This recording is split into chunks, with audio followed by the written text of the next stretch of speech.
Millicent is Lucatiel. Elden Ring is Dark Souls 2.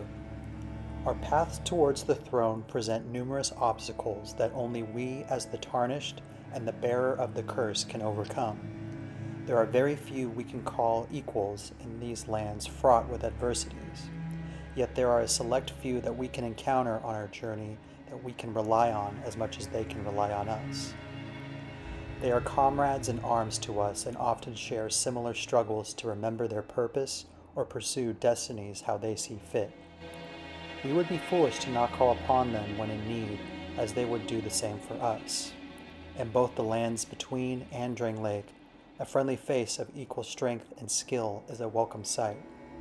To see our struggles reflected in that of another helps to remind ourselves why we pursue these goals in the first place. To see someone going through the same hardships as us is invaluable. Perhaps we can share in similar struggles for just a time.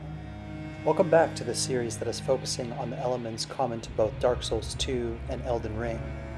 It is often regarded that Elden Ring is Dark Souls 2 too, so it seems necessary that we investigate the respective comrades in arms type characters, that being Millicent and Lucatiel. Both Millicent and Lucatiel frequently are occurred throughout the lands between and Drang Lake. They count as some of the few NPCs who walk the same steps as we do on the journey towards the Elden Throne and the Throne of Want. They pursue different goals than the player of both games, but follow the player along their journey in similar ways. For Lucatiel's goals, she aims to remove the undead curse similar to the bearer of the curse player character. Over the course of her and the player's journey, she begins to forget who she is and what her purpose is. As a product of hollowing, madness and memory loss starts to set in. She even reveals her face to the player behind her mask, indicating that the curse has set in. The curse in Dark Souls 2 is depicted as a much more intense experience than that of DS1 and DS3. Lucatiel exemplifies that in her final words to the player, where she begs them to remember her name, as it seems she will soon forget her own. Millicent can also be frequently encountered in similar fashion in Elden Ring. Millicent is first encountered suffering from an affliction of her own being scarlet rot. With the help of the tarnished and Gowry, she is able to be cured with the gold needle and set out on her journey to find Millicent, whom she believes to be her mother or a relative in some way. Millicent believes that Millicent holds some kind of secret or clue as to who she would become. Her path crosses with the Tarnished frequently, including the Altus Plateau, the mountaintops of the Giants, and Elfale. Much like Lucatiel, she aims to find her purpose and better understand her curse/affliction. The Scarlet Rot also eats at one's memory like the undead curse from Dark Souls 2, as suggested by Gowry after curing Millicent. Unfortunately for both, it ends in their demise before they can reach their aims. Millicent perishes after the battle with her siblings if the Tarnished chooses to aid her. She also removes the golden needle that kept her curse at bay in an effort to remain herself. She states, "Tell whoever put you up to this that if I am to flower into something other than myself, I would rather rot into nothingness as I am." These final words illustrate her desire to remain herself and stay in control of her own destiny, even if that means her death. She would rather go on as herself to the end. She, much like Lucatiel, is preserving that sense of self. She refuses to flower like Millicent and lose her identity, and Lucatiel wants her name to live on rather than be forgotten or remembered as a hollow. The themes of individual deeds and merit are abundant within these two characters, which reflect very much of our own nature as the masters of our destinies as both the Tarnished and the bearer of the curse.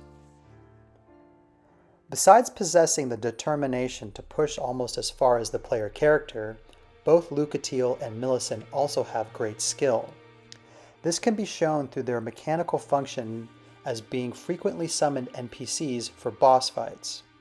Lucatiel's mask mentions that she could have come from a peasant background and was successful at becoming a knight in order to rise above her station, which is not a common feat. Lucatiel can be summoned for the Flexile Sentry, the Lost Sinner, the Smelter Demon, the Rotten, and the Burnt Ivory King. The fact that she made it as far as the Ivory King, which is usually the last boss of the game for most playthroughs, is an incredible feat. Millicent also has frequent summons which include Magma Worm Makar, Godskin Apostle, Draconic Tree Sentinel, and the Black Blade Kindred found in the Forbidden Lands. She is a very powerful NPC summon who can perform the waterfowl dance similar to Malenia, making her a worthy ally for these fights. Millicent's name in French also suggests a tie to the ideas of brave strength. The Traveler's set also describes it was worn by a young woman who could be Millicent, who set off into the world to pursue their fate, much like the Tarnished themselves. Ultimately, the main indicator that suggests their equal match to the player is just how far the player can encounter them. They have the skill to get very far into areas where most other NPCs will meet their end as per the From Software style of side characters. Another interesting similarity between these characters is their relationship with their siblings. Both characters have additional siblings which they discuss at length. For Lucatiel, she has a brother named Lucatiel, who she could never defeat in swordplay. She admired but also lamented that she could never match his skill. Lucatiel can be encountered as an invader in Aldia's Keep, where he wears the same armor set as Lucatiel does. Similarly, Millicent has a rivalry of sorts with her siblings. In this case, she has 4 other sisters. Gowry suggests that she is the one with the most potential. She ends up having to face all 4 of them in a large pool of rot in Elfale with the help of the Tarnished.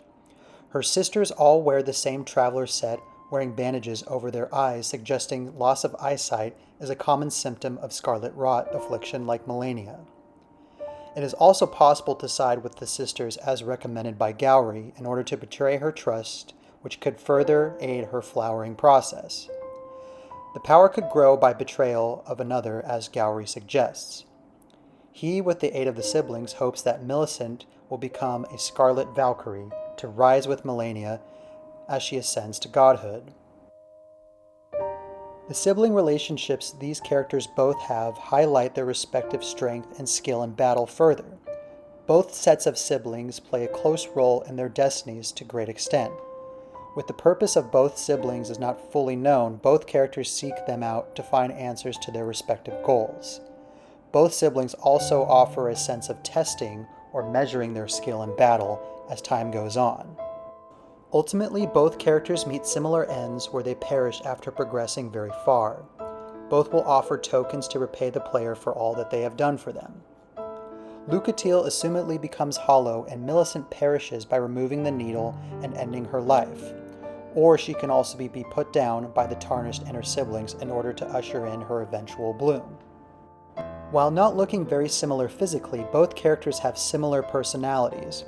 Both characters possess determination to push on, as discussed earlier, through their action, but through their dialogue as well. Lucatiel states, "Our land of Mira is surrounded by enemies and constantly at war. There is only one way up in Mira. Join the Order and prove yourself in battle. My family had little fortune and no name. I had to carve out a piece of the world for myself, with 2 things, my sword and my loyalty to my lord. I was raised to wield the sword from birth. Life was hard, but I never gave it a second thought. I had swift success on the battlefield and quickly attained respectable stature." Lucatiel has been fighting all of her life, and her efforts in Drangleic are no different. Millicent also frequently showcases her determination and the willingness to pursue Malenia, and the answers behind the Scarlet Rot. She often keeps the focus of her journey and her goals at the forefront of her dialogue. Both also feel a sense of gratitude toward the player, both the Tarnished and the Bearer of the Curse. They both frequently thank the player.